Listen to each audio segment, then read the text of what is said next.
The Kayfabe Crunch is kept tight thanks to tungsten turnbuckles. At Tungsten, we've provided turnbuckles to the sport of pro wrestling for over 50 days. Our turnbuckles have been used against the skulls of The Miz and many more. Secure, firm, safe is how we hope people describe our turnbuckles. The Kayfabe Crunch, goodbye and good night, news.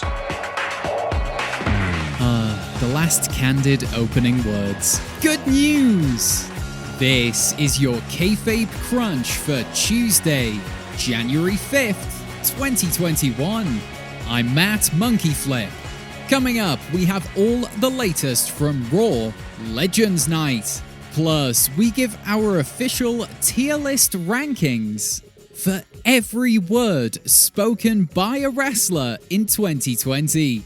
It's a list of over 21,000 unique words, so strap in. But first, on this day in grappling history, in 1948 in Iowa, Orville Brown defeated Sonny Myers to win the NWA Heavyweight Championship. Come on, Orville, Sonny Myers, 1948. This isn't real. This is obviously made up. Look, it's the last episode and the copy editor is clearly playing quite the prank. Well, I'm sorry, but you'll have to try just a little harder than that when it comes to making up fake wrestling facts. Look where you said it took place as well, as if Des Moines is a real place.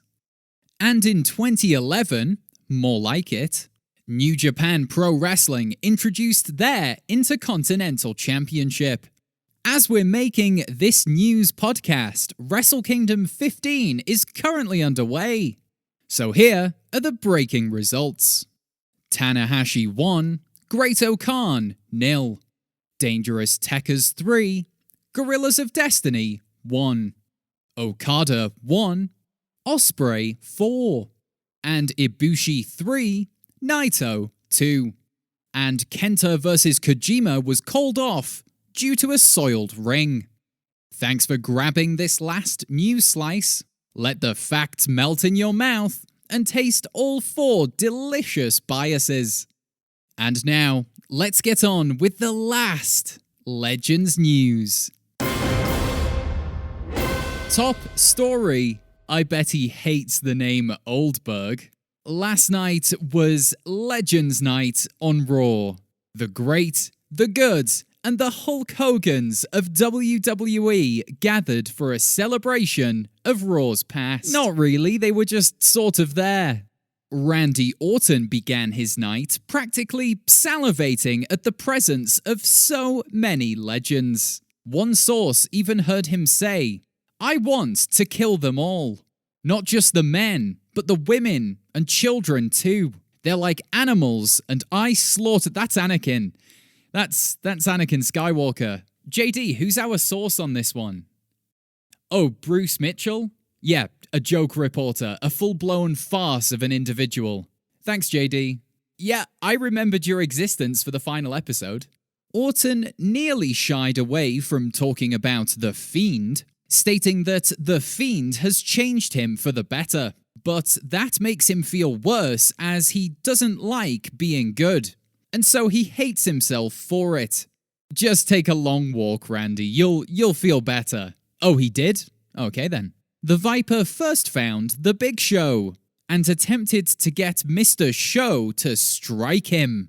Show refused, citing newfound tranquility through Destiny 2 and medicinal vaping products. That's true. Look it up. Orton then approached an injured Mark Henry. He threatened all erotic confectionery until he pedaled away on his scooter. Then, Orton confronted Ric Flair, and the pair tried to clear the air, stating all's fair, but Rick wouldn't go there. Orton then promised to never walk the aisle with Rick again, which is for the best as Nature's been married too many times already. Then Orton defeated Jeff, yada yada. Sorry, Hardy. But the real news came at the end of the night, after McIntyre successfully defended his WWE Championship. Goldberg returned, and he confronted McIntyre for having zero respect for legends, despite the fact that Drew had partied with Hogan earlier that night, and he's the most difficult legend to respect. So if you respect him, you pretty much respect everyone. It's as though Goldberg had watched Orton all night and then applied those actions to McIntyre just because Drew has a title. Don't get this mixed up. This is a power-hungry, spotlight-stealing old man who can no longer wrestle as a main event athlete. And after this delusional promo from him, it's no longer breaking kayfabe to state those things. So hopefully, Orton can teach him a lesson. Sorry, McIntyre. F*** you, Goldberg. Now I'm confused. And now, it's time for your slow count. I'm not doing that. Now it's time for your fast count. The last episode in the series of news. Angel Garza thought he would pay a visit to Cardi B, but instead found the Boogeyman, proving once and for all that her full name is Cardigan Boogeyman. Hogan states that McIntyre reminds him of himself. No, that doesn't mean we should all go back and look at McIntyre's tweets from 2011. I'm sure Hulk didn't mean that they were similar in that way. Ric Flair costs Charlotte a win, so she berated him on national television. Rick states that if she keeps this up, he'll take back the convertible he got her for her 16th, and her second pair of tits. Teddy Long tries to make a match with The Undertaker. And now, just picture Teddy Long dancing to his own music, as that's far more endearing than any punchline I can think of. Omo swipes at Jackson Riker for no reason other than his social media outburst last summer. Molly Holly, IRS, Melina, and Sergeant Slaughter were just some of the legends who appeared last night. But fans are rightly livid due to a lack of Carlito. If I'm not mistaken, we were promised Carlito. Where was Carlito? I spit in the face of people who don't book Carlito. Shayna Baszler loses to Dana Brooke in under 30 seconds. I think things were honestly better when she was a vampire. And that's your fast count. You've been counted out. Farewell, old friend. Months ago, our senior producers told us to switch exclusively to tier list-based content, particularly in this section of the podcast. We refused, citing both the death of conversation and the inherent lack of meaning in providing arbitrary letters to highly subjective topics. However, as this is our last contracted episode, our parent company, Mitosis, have insisted we make a tier list for the kids to enjoy. And by kids, they mean the males aged 18 to 30 who listen to this podcast. So, without any further rhetoric or caveat, here is the tier list for every single word spoken by a wrestler on the microphone in 2020. 21,763 in total, so let's start with the connectives, shall we? Breaking news, Matt. I think you need to see this. It's Brickayla Spotify, our wealthy intern who gradually over the months has become more of a satire of modern WWE broadcasting and less a satire of, say, I don't know, a Kardashian. All right, let's see. What's the news? Are you sure about this? Mm-hmm. The wrestling scientists came to their conclusion early this morning, but they've been testing this theory for weeks. Ever since Randy Orton set fire to The Fiend and wasn't put in jail, but instead was given more TV time, greater exposure, and if anything, praise for his criminal actions. Exactly. My God. Do you know what this means? Well, I'm new to the business of covering professional wrestling, but I feel it means the end of all of this. That goes without saying. Huh. Sorry, it's quite a shocking thing to read on a Tuesday morning. Wrestling isn't real. Wrestling isn't real. Feels so strange to say aloud, but at the same time, it feels like something I've needed to hear my entire life. 4 years at college.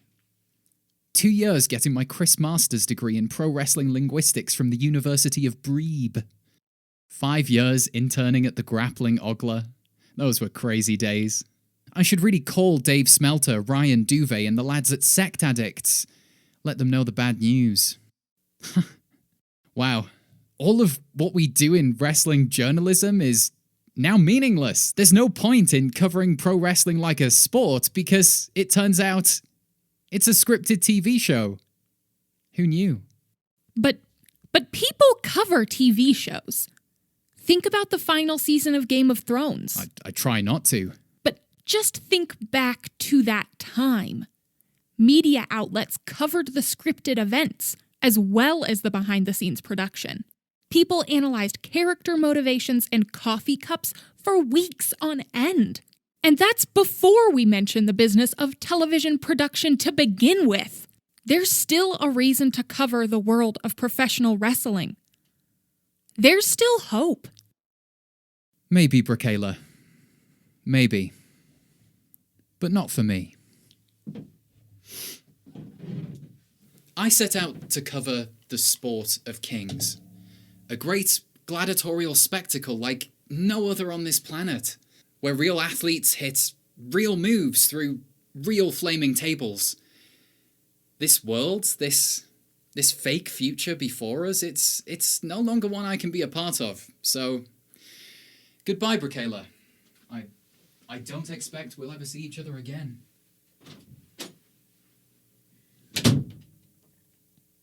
You still have to read the closing episode copy? So, be back here in 5, okay? And this is still the sketch segment, so we need a punchline. Oh, I see. I have to come up with the punchline on my own, do I? I'm just gonna shout Chris Benoit. And there's just time to stare into the void. The cold yet welcoming void of wasted memory. Join us, maybe never again. Or maybe we'll be back in a few months, I don't know. Listen after the episode for some more details. And remember, you can support this podcast by spreading the word about this weird project. All 100 episodes will remain online forever. Otherwise, what will I have to show for my existence? I'm only half joking, that's the thing. This has been the Kayfabe Crunch, your not quite daily, not quite news, bump for the world of professional wrestling. Why did I never change that slogan? The Kayfabe Crunch is kept tight thanks to tungsten turnbuckles. Here at Tungsten, we believe in quality products. Our products aren't quality, but we believe they should be. And that's what counts. Starting a backyard federation, order a 12-pack of turnbuckles today. And buckle those turns, so no one gets tuckle burns. The Kayfabe Crunch. Almost swopes. What? Hi everyone, Matt here, the functioning psychopath behind these little audio truffles. This is the end of the Kayfabe Crunch. For now, maybe. I'll explain more in a second, but first I just want to thank each and every one of you for checking out however many episodes you have. If this was your first time listening to us, there's what a treat. There's lots to go back to, like 99 other episodes. The first 25, not so good, but there's at least 70 some episodes there that you'll enjoy. or if you've been with us since the very beginning. No matter where you land on that spectrum, thank you so much for hitting play on this very silly podcast. I'd like to thank my sibling, Aidan Watson, for making so many sketches, responding to so many emails with ridiculous scripts at ridiculous times in the morning because of the 7-hour time difference. Thank you so much for all of your efforts over the months. You're a proper actor and you've taught me so much. There's no getting rid of my monotone voice. That's not going anywhere, but I think I'm starting to understand pacing and delivery, so thank you. Also, the Macho Man Randy Savage ASMR is by far the thing that cracked me up most with this. I know it's not something the listeners necessarily enjoyed, but my God, that's my level. And another huge thank you to David Rosenberg of the Other Wrestling Daves podcast, which has just rebooted. You can check that out right now, the Other Wrestling Daves podcast. Stick it in the search bar. It'll show up.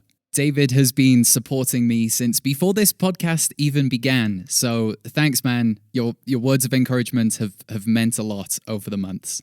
Also, sorry we didn't do more Dave Smelter sketches. That's on me. That's my nervousness to reach out to people and bother them. Your delivery was mwah, kiss fingers.